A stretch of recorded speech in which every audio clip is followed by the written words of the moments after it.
thought I'd make a video talking through some of the basic stuff in my AI scripting project, because I might not have explained it as well as I would have liked to on the forums. So basically, breakdown of the project is I'm trying to simulate a habitat with green slimes that are herbivores and require flowers that randomly spawn around the map to survive, and red slimes that can only eat other slimes. You know, the classic predator and prey kind of dynamic. And if I just do run of this now, you can see greens and reds running around, communicating, deciding what to do, wandering around, dodging each other based on what they need. And one of the key parts of this is the generational AI. So in the script for the body of the slime, we have some genes, and some of these genes include stuff like their speed, their max amount of energy, the size, their health, the radius they can detect stuff within, the amount of damage they do, and their collision avoidance feeler layout. On top of that, we have some personality genes that are also handled in a similar way. This is curiosity, activeness, fear, friendliness, the attraction to the flowers, and the fear of another corpse. Now, all of this plays into their behavior, whereas all of this plays into their physical attributes. And for example, when a new slime is born, they will have this is for if they're generation 0 started off, just gives them random values. But if they are a new generation born from a parent, their size is mutated based on a normal distribution. Now, the way that a new slime is created is it's directly cloned from their parent and then mutated. So it takes the previous gene value and uses that as the mean for the normal distribution. I use a normal distribution because in nature, attributes are distributed this way, and it's kind of nice to have things work out the way you want it in the end. Since if a slime with a size of 1.5 duplicates has a child, most likely that child is going to be within certain amount of 1.5 so that it's indistinguishable. And since that slime has been successful enough to duplicate, this reinforces that gene and reinforces the traits that gene comes with.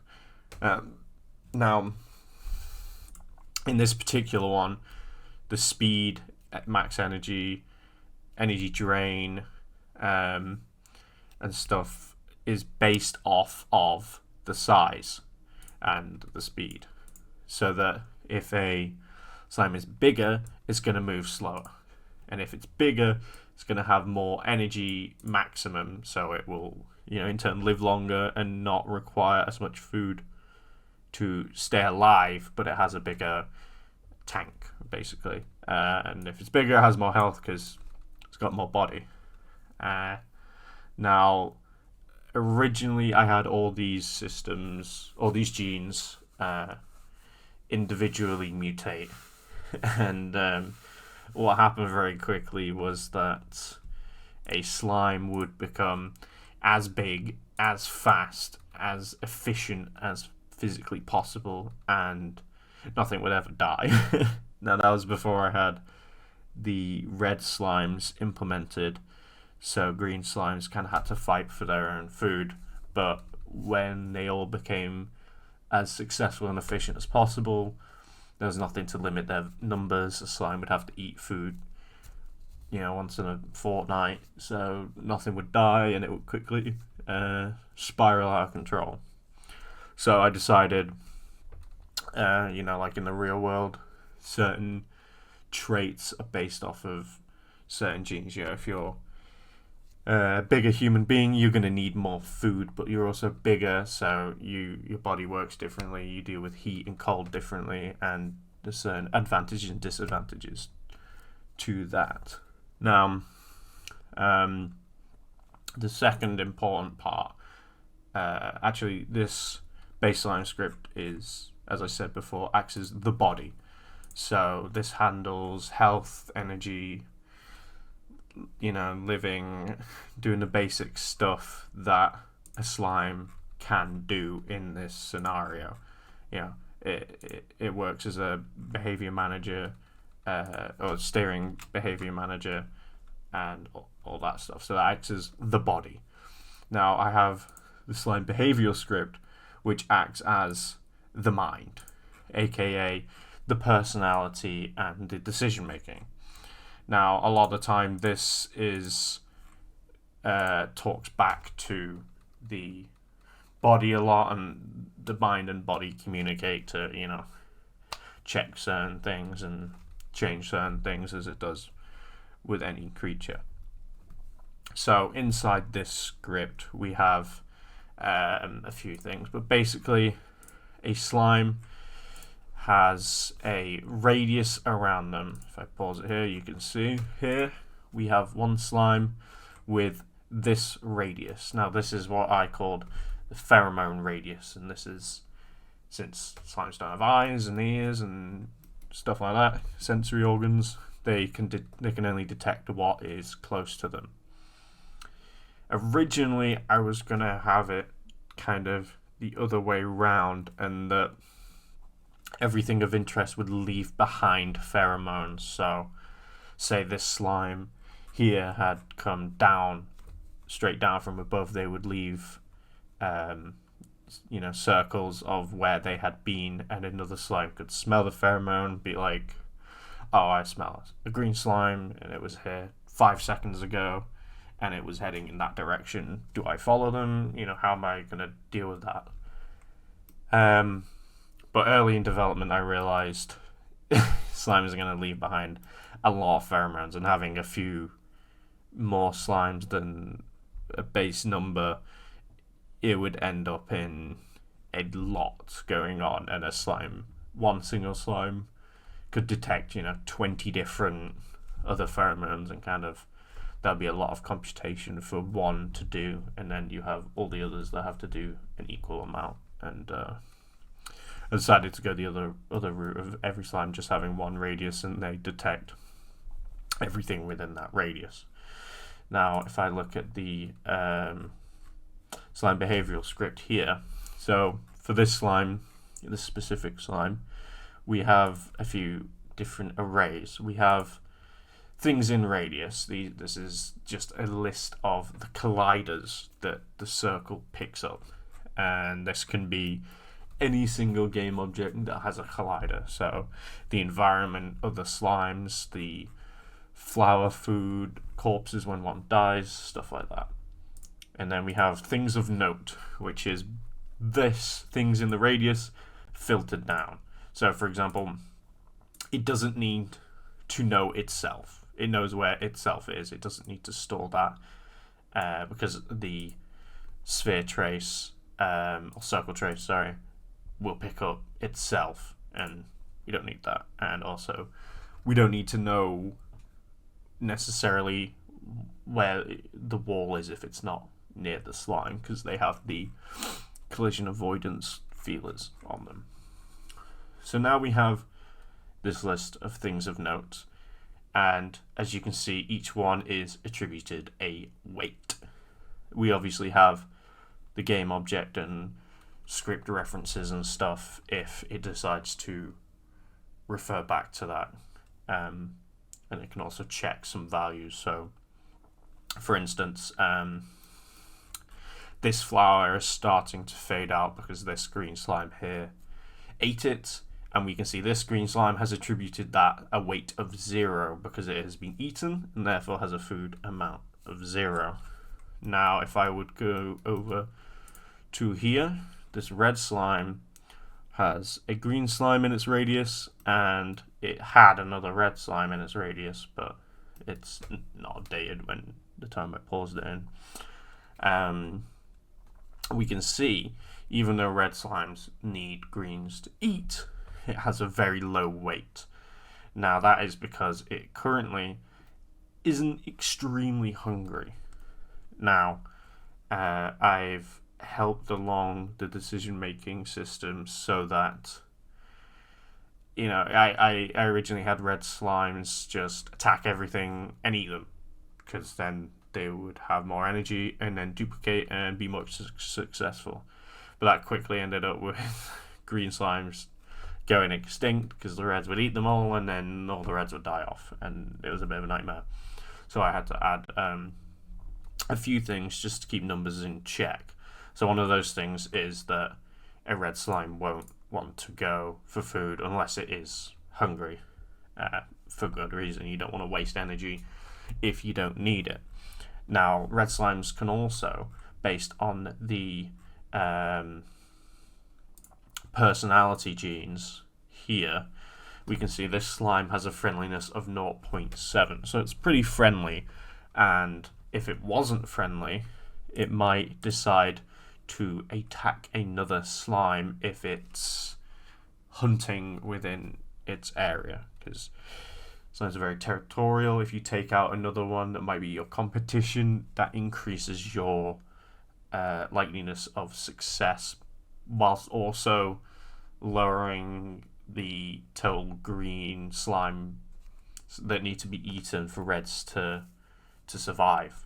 And it's quite interesting this way, because after a while in the simulation, all of the red slimes would become very unfriendly, because being unfriendly is advantageous. And yeah, it's interesting. And you know, green slimes have a few genes to help them like that. They have the fear gene, which is a direct multiplier of the weight of things they should be afraid of. So they have corpse fear as well, which is if they see a corpse, they might decide to run away because the red slime's going to go for that corpse, and then the red slime might decide to go for them afterwards. But the fear is more to do with red slimes in general, and a green one with a low fear will give a red slime less importance, less weight, and therefore might not even act upon a red slime being nearby. Pretty quickly, the fear of green slimes rises in the average genes, and it's very interesting to see stuff like that evolve. Now, originally, when I had the basic simulation, I had green slimes with no necessarily behavior or decision making, no red ones. So I would have a certain number of green slimes around the map. Food would spawn in.